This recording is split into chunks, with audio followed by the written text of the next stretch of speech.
And my grandfather was an old hippie, had found an old poem by Shel Silverstein, but was never published. It was read by Ram Dass on an old cassette tape that he had.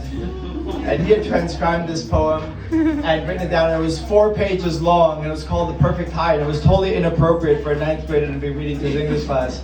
And I said, fuck it, I'm gonna memorize this class, I'm gonna blow away the students, I'm gonna blow away the teacher. And I sat down and memorized this poem, and it took me weeks.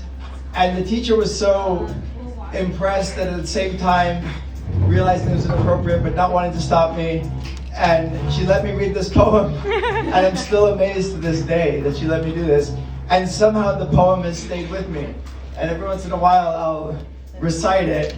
And I'm never sure if I'm going to be able to remember it, but I'm going to try. And it's called The Perfect High by Shel Silverstein. Hopefully you guys know his children's poems like The Sidewalk Ends.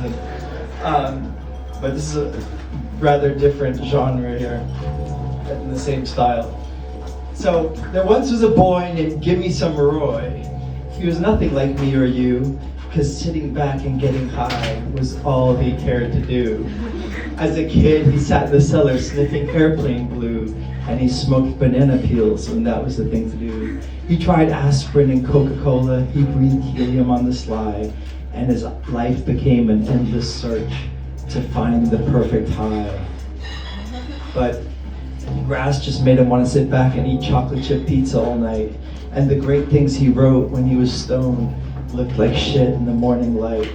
Speed just made him rap all day, reds laid him too far back, and cocaine rose were sweet to his nose, but the price nearly broke his back. He tried PCP, he tried THC, but they didn't quite do the trick. Poppers nearly blew his heart, and mushrooms made him sick. Acid made him see the light, but he didn't remember it long. Hash was a little too weak, and smack was a lot too strong. Quaaludes made him stumble, booze just made him cry. And then he heard of a cat named Baba Fats, who knew of the perfect high. Now Baba Fats was a hermit cat, lived high up in Nepal, high up at the mountaintop of a sheer and icy wall. But hell, says Roy, I'm a healthy boy, and I'll crawl or climb or fly till I find that guru who'll give me the clue to what's the perfect high. So out and off goes Gimme Some Roy, up a cliff no man could conquer, up a trail no man could climb. For 14 years he'd climb that cliff, back down again he'd slide, he'd sit and he'd cry, and he'd climb some more, pursuing the perfect high. He's aching and shaking and weak, starving and sore, bleeding and tore. He reached the mountain peak. His eyes blinked red like a snowblind wolf. He snarled the snarl of a rat, and there in repose, and wearing no clothes, sits the godlike Baba Fats. What's happening, Fat? Says Roy with joy. I've come to state my biz. I hear you're hip to the perfect trip, so please tell me what it is. For as you can see, says Roy to he, I'm about to die. So for my last ride, please tell me how I can achieve the perfect high. Old dog, my cats, says Baba Fats.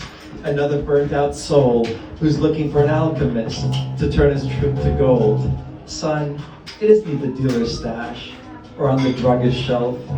If you would find the perfect high, find it in yourself. Yeah. Why you jive, motherfucker, says Roy. I climbed through rain and sleet. I froze 3 fingers off my hand and 4 toes off my feet. I've braved the lair of the polar bear. I've tasted the magnet's kiss. Now you tell me the highs in myself? What kind of shit is this? My ears, before they froze off, heard all kinds of crap, but I didn't climb for 14 years to hear your sophomore rap. So you tell me where the real stuff is, or I'll kill your guru ass. Okay, says Baba Fats, you're forcing it out of me. There's a land beyond the sun that's known as Zabalu, a wretched land with stone and sands, with snakes and buzzard screams. And in that devil's garden grows the mystic Zuzu tree. And once every 10 years, it blooms one flower as white as the Key West sky. And he who eats the Zuzu flower shall know the perfect high. For the rush comes on like a tidal wave that hits like the blazing sun, and the high does last forever, and the down don't never come. But Zavali land is ruled by a giant that stands 12 cubits high. With eyes of red and 100 heads, he waits for the passerby. And you must slay the red-eyed giant and swim the slimy sea, where mucus beasts wait to feast on those who journey by. And if you slay the red-eyed giant and swim the slimy sea, there's a blood-drinking witch who sharpens her teeth as she guards the Zuzu tree. Oh, to hell with your witches and giants, says Roy. To hell with your beasts of the sea. As long as the Zuzu flower still blooms, hope still blooms for me.